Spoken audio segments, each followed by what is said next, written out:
sparing the time to talk with us about your perspectives on the business of humanity. As Dean, you have developed a strategy and a vision for the Katz Graduate School of Business and the College of Business Administration, which anticipates an increasingly interconnected global economy and, unfortunately, a more unpredictable future. And that connection and evolving role for business schools, what is the relevance of the business of humanity to this vision of yours? I think that the idea of the business of humanity is connected to everything that we're doing, John. And it is precisely because as the world becomes more interconnected economically, it grows smaller. And people begin to look at how economic opportunities can make them better off. The current systems that we have focused on the whole approach that, economic theory suggests that if I do what's in my best interest, you're made better off.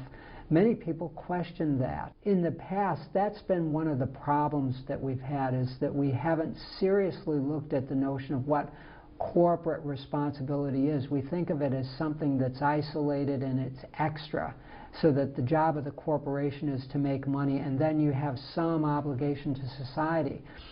As I read the business of humanity approach, you're not saying that at all. You're saying that as business operates in a way that looks at societal outcomes of concern, whether it's sustainability, whether it's the well-being of workers, whether it's global warming, that business can in fact be successful and profitable and serve the societal interest at the same time.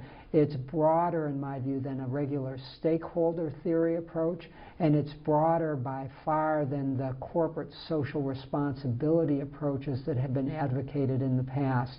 It's a different way of looking at this whole question of business's role in the world. Part of the business of humanity is having a situation where workers get training in their current jobs, that they understand their responsibility to give themselves enough training so that they can advance, and then if their job happens to go away, they're prepared for the next job. And if we look at things that way, again, we all contribute to the greater good and we all adjust.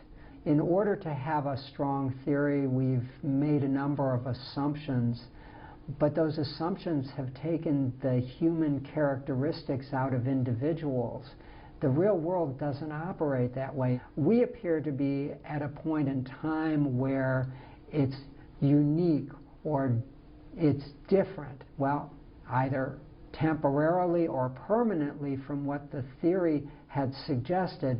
If that's the case, those human elements are more important, and the business of humanity again would stress that they have to be there in the education process.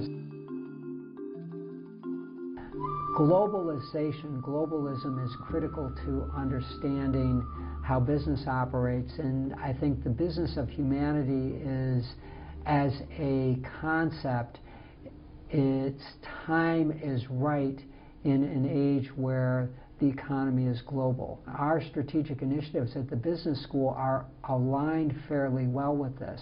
If you look at what globalization or globalism does, it spreads out for organizations the inputs that they have into their processes and into production if it's a manufacturing firm. That requires a focus initially on supply chain, how we supply components or how we supply elements into a process, but ultimately people have taken that to look at how do you create value. And value chain processes are becoming the most fundamental building block for an organization. Again, the business of humanity is encouraging that type of thinking because it recognizes that the value chain is critical to an organization.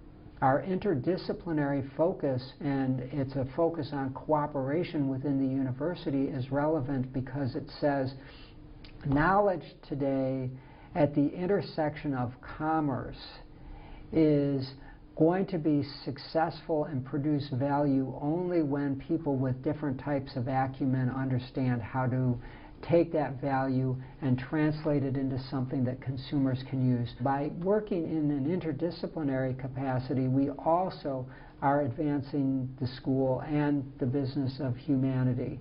If you look at the notion of entrepreneurship, which is one of our other strategic initiatives, by focusing on entrepreneurship, we're saying to our students that you have to be responsible for your success. Whether you go to work in a big company or whether you start your own firm, you'll be successful only if you make the investments in yourself, in your knowledge and skills, and only if you make the efforts to develop your skills in a way that you are creating value for other people.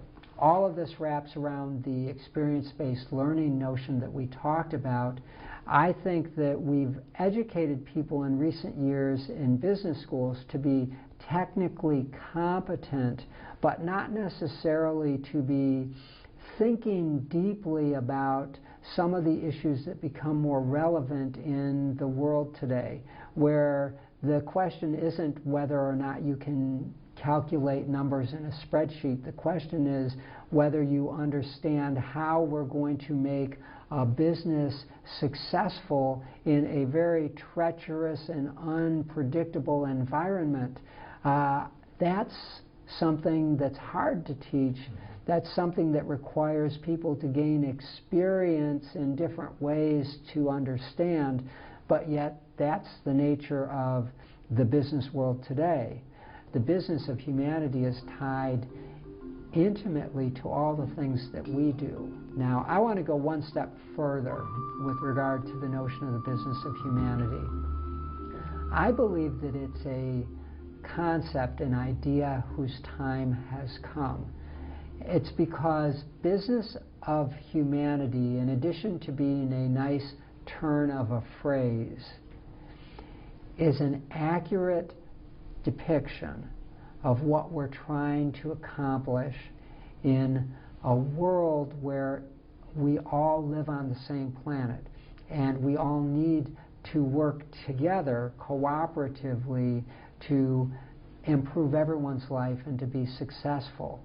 And at a time where there's a great question about whether the economic system has failed us, I see this as a potential solution because it looks at a market economy a bit more broadly. It recognizes that people have responsibilities to themselves and that some of our success or failure is due to what we bring to the table and to the effort that we put in.